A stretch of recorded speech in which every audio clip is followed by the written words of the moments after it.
Avec Thierry Julien, qui est le président de l'AIVBLR, de l'Association interprofessionnelle des vins bio du Languedoc-Roussillon. Voilà pour l'information. Bonsoir Thierry. Bonsoir, je peux vous donner un petit scoop. On va changer de nom dans 2-3 mois, parce que ça me paraît un peu compliqué à dire ça. L'AIVBLR. Et on va trouver quelque chose de beaucoup plus lisible. Ça s'appellera comment? Je ne peux pas le dire encore. Je reviendrai pour vous le dire. C'est un demi-scoop alors. Dans 2 mois. On fait ce qu'on peut. Bon, parlez-nous de ce salon avant de faire le bilan. La première info à donner quand on dit chez nous vin bio, le Languedoc-Roussillon est la première région de France à produire du vin biologique. Historiquement, alors il faut savoir qu'on fait du vin bio en Languedoc-Roussillon depuis maintenant près de 40 ans. Il y a des vignerons qui font du vin bio depuis 40 ans, donc depuis très longtemps on fait du vin bio dans la région. Ça s'est développé essentiellement vers l'Europe et les pays d'Europe du Nord, et c'est arrivé très tard en France. Mais maintenant, il y a une seconde vague de conversion qui arrive très forte, et effectivement le vignoble se développe très fortement. Nous sommes le premier vignoble en France, et derrière la Mancha en Espagne, je crois. Deuxième, c'est la région Aquitaine. Nous sommes les premiers, troisième producteurs mondiaux de vin bio, après l'Espagne et l'Italie. Oui. Et puis 16 000 hectares de vignes chez nous en Languedoc-Roussillon. Il faut compter les conversions dans ces 16 000 hectares. C'est-à-dire que pour faire du vin bio, il faut travailler 3 ans sa vigne en conversion, et on arrive en conversion au bout de 3 ans. Alors qu'est-ce que ça veut dire le vin bio exactement, Thierry Julien? C'est très simple. Un vin bio, c'est un vin... c'est un vigneron qui applique un cahier des charges, c'est un vin qui est certifié.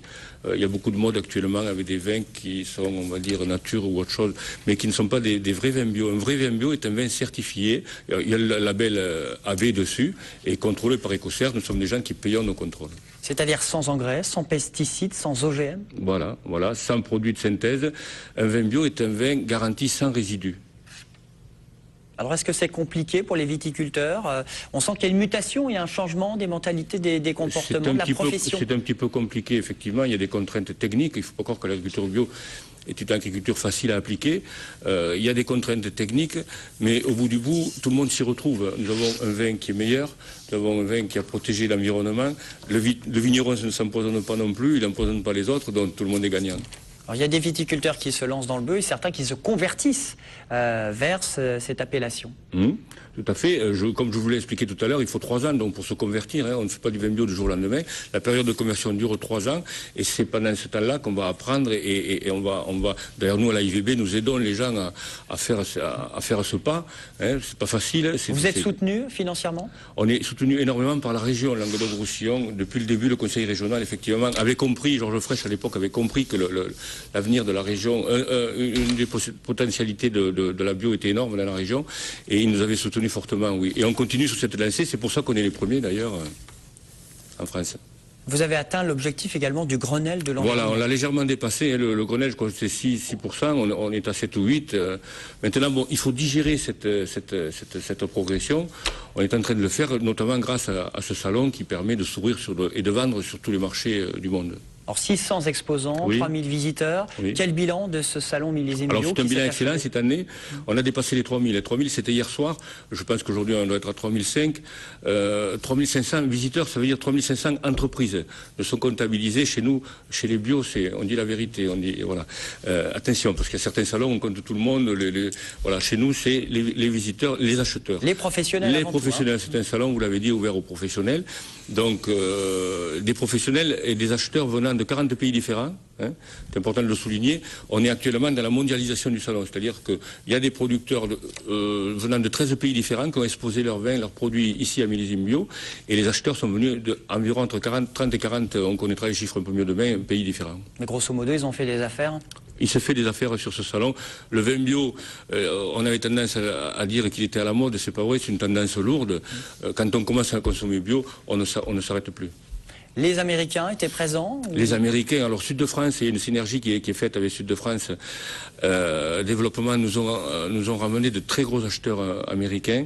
Le marché américain est assez difficile parce qu'il y a le fort lobbying des Californiens qui nous empêchent d'y rentrer. Mais malgré tout, c'est un marché qui a une forte potentialité. Évidemment, ça fait rêver tout le monde d'aller aux USA. Et le vin bio est en train de démarrer là-bas aussi très fort. Le vin bio français, je parle. Alors comment justement convaincre les investisseurs, les viticulteurs outre-Atlantique, aux States, aux États-Unis, comment faire des affaires? Reportage d'Olivier Brachard pour TV Sud, regardez. À la conquête de l'Amérique, le vin bio de chez nous ne demande qu'à mieux s'exporter. La convention d'affaires organisée par Sud de France réunit 40 acheteurs de 11 pays différents. Les producteurs de vins millésimés bio présélectionnés sur Internet par l'importateur ont alors 45 minutes pour convaincre. Cela s'appelle du B2B ou business to business. So the red is on the family of the red fruit flavor. You will see that's a great wine. Le marché américain du vin est en plein essor, numéro 1 mondial depuis 2010. En termes de volume, il a dépassé le marché français. Et les perspectives sont belles. Alors qu'en France, la consommation de vin est de 37 litres par habitant à l'année, elle n'est encore que de 11 litres de l'autre côté de l'Atlantique. Le vin du Languedoc-Roussillon issu de l'agriculture biologique peut se faire une place au soleil chez des consommateurs de plus en plus en recherche de qualité et de naturel. Le vin bio aux États-Unis est vraiment en plein essor. C'est un produit vers lequel les consommateurs se tournent de plus en plus. Je pense que c'est très important pour nous d'être plus que présents sur ce marché. Lionel Lavaille représente la maison Case à Rivesaltes, 1 200 000 bouteilles et 50% destinées à l'export. Whole Foods est une chaîne qu'on connaît déjà, parce que c'est la principale chaîne bio aux États-Unis et même au Royaume-Uni. Après, c'est l'occasion évidemment de les revoir, de les accueillir un peu chez nous. C'est mieux que de les avoir ici que de les rencontrer au fin fond des États-Unis. En demi-heure, pouvoir présenter son savoir-faire, son domaine, ses produits. Vous savez, quand on est passionné par ce qu'on fait, les mots sortent tout seuls. Et l'entretien peut parfois continuer autour du stand, voire même au sein de la propriété.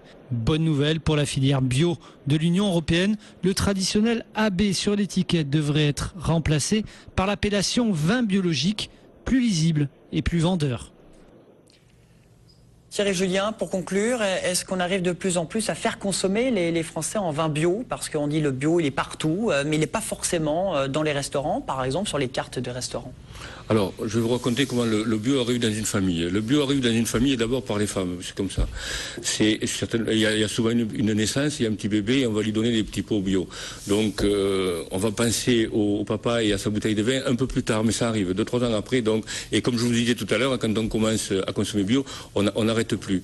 Le consommateur français s'est mis très tard au bio. Pour des raisons plus de santé que d'environnement. C'est en train de changer doucement. Mais il est plus jeune. La moyenne des consommateurs de vin bio sont plus jeunes que la moyenne des consommateurs de vin conventionnels. On arrive chez les cavistes, on arrive dans la GD et on arrive aussi dans les restaurants de plus en plus. Donc une affaire à suivre. C'est une affaire à suivre. Et rendez-vous l'année prochaine pour Je vous donne rendez-vous l'an prochain, c'est la 20e édition de Millésime Bio. Voilà, ce sera le dernier lundi de janvier. Du mois de janvier, toujours au Parc Expo, oui. Et on sera en 2013 déjà. Thierry Julien, merci beaucoup d'être venu, président donc de l'AIVBLR, mais ça change de nom. Voilà, c'est la dernière fois que vous le dites, la prochaine pour cette information sur le vin bio. Lui, il aime beaucoup le vin, mais pas que le vin bio d'ailleurs. Direction Jean Cannes et direction Pézenas pour terminer. On dirait le Sud avec Jean maintenant.